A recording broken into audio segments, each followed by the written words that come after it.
but it just wasn't enough. And now Fada, well, contests for the top rune. Kuro wants to go for it. The 4-minute rune will spawn up, and Fada's actually going to take it. Kuro doesn't have anything to blink out to, and he doesn't have his level 6 up just yet. And Profit, they're TPing in. They're looking for this kill on Kuro, but he gets in range of the creep wave. So Mind Control will rotate off the top lane, but it's actually bottom lane where the shards are blocked. Durex is so low, he'll be the first blood. MVP.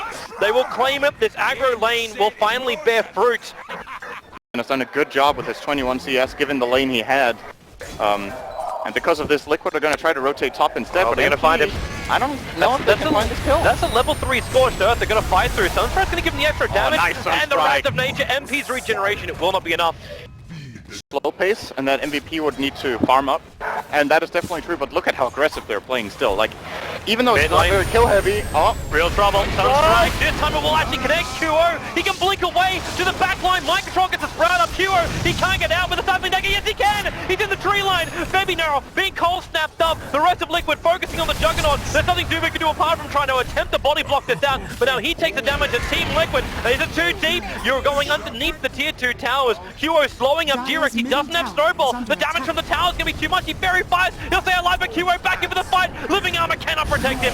Kuro is able to penetrate it. Now the Doom will also come in. Fada, that's not the ones you want to see die for Team Liquid fans. Mind Control sprouts up, but he's locked himself in with the Doombringer. Kuro's right behind another Cycling Dagger. Slow him up. The tree is trying to come up to body block in, but they will not be there in time. Kuro will take the double kill at MVP. What a team fight. They do get the advantage out of it at the end. In that case, it was a great team fight controller.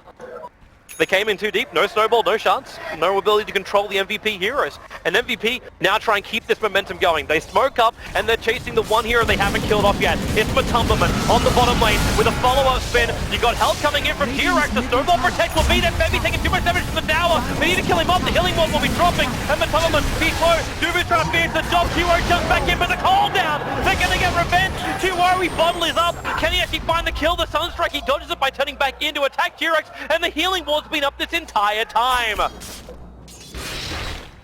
VP again. They seem to be reading Liquid's movements really well and just attacking wherever it's a little bit weaker. Fada, not really in a great position to defend against MVP. But then again, they're going to go top. Yeah, they commit the Kuro ulti as well. The tree and block combining it up with the lead seed. They just can't run out, and he's even walking into the Sunstrike. So if he did manage to break free, he would have died to the Invoker. Kills, getting those levels. And now, what I was going to get... Oh, wait a second, Peppy. Pretty awkward position here. He's already used his... okay, he doesn't have a way out. He doesn't have a culling blade. He'll break free now, but Febby... down for the count, and middle lane as well. They go over on Dubu. The TP support's on the way, but this is just kill after kill, and MP, what are you going to do? He ends up committing into that Infernal Blade. A lot of dot damage onto Durax, and then the Cycling Dagger, but now again, MVP too deep underneath the cooldown. Kuro will find some distance, but no! You'll actually have the Wrath of Nature kick through and take out the PA, and Team Liquid getting kill after kill, and MVP's aggression slapping them back in the face, and Team Liquid, they're looking good. Rev tries to actually grab something there in the mid, but he can't achieve any more. In fact, they're going to lose their tier 1 tower as well. MVP feel confident that they can go for it? They will. Interesting item choice coming up from Fada. It looks like he's building in for a Rod of Atos. Kuro, okay, they're coming over. This is the big smoke, and Kuro needs to get back out, but they've done him up completely. And Kuro, yeah, he will go down. But Topman took the rest of the MVP attack, but they just don't have enough to kill him off. But Topman just catches up perfectly with the help of the rest of Team Liquid. MVP smoking fails again. And things have just gone downhill since we hit like 5-7 minutes into this game for MVP, but Team Liquid... Roshan. The DD room may help him in this fight. But Kuro's not coming back yet. Now Team Liquid, they'll start to come high ground. The first damage to the tier 3 tower for the series gets done at 15:30. And that bear, that's a lot of damage being done into it for Rev. He does still have a resummon.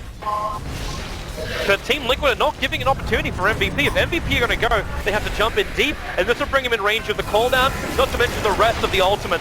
Kuro's control, that bear, it will go down to the Wrath of Nature. The cooldown perfectly on top of MP. He's going to drop. Febby is spinning himself in, but the flat cannon damage from a Tumberman was tearing him apart. Such Nature's proper the finds the kill as Dubu locked inside the icy shards.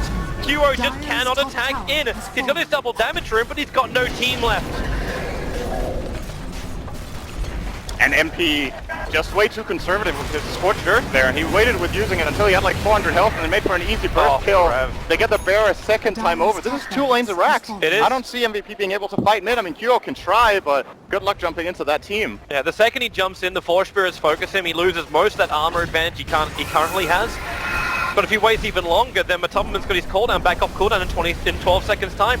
Team Liquid. Now, do they give a little bit of respect here to MVP? Do they back up? All 5 players are back up for MVP. They're going to sprout over on Febby. Then that damage. Mind-Control's pumping out just a physical damage. Ripping through the Juggernaut. Spin does not protect in this game. In fact, almost hinders the Juggernaut more. And QO, like, you can't stay on the back line any further. Cycling Dagger's doing nothing. They do more Matubmans. They don't at least have to deal with the call down, but they need to find a way to capitalize here, MVP, if they're going to keep themselves alive in this game. But they sprout up. There's a jump forward. Ferev's there. So he's basically a bear doing absolutely nothing. No cause. QO is down, and GG. The call will come now. Team Liquid. They took 2 critical fights against MVP, and after that, it was just a means to an end. MVP will lose game 1. An invented draft, a good start, but they just couldn't hold momentum since. Yeah, there were a couple of moments in that game that, you know, when the draft is like this and Liquid have obviously a lineup they're extremely comfortable with, they have great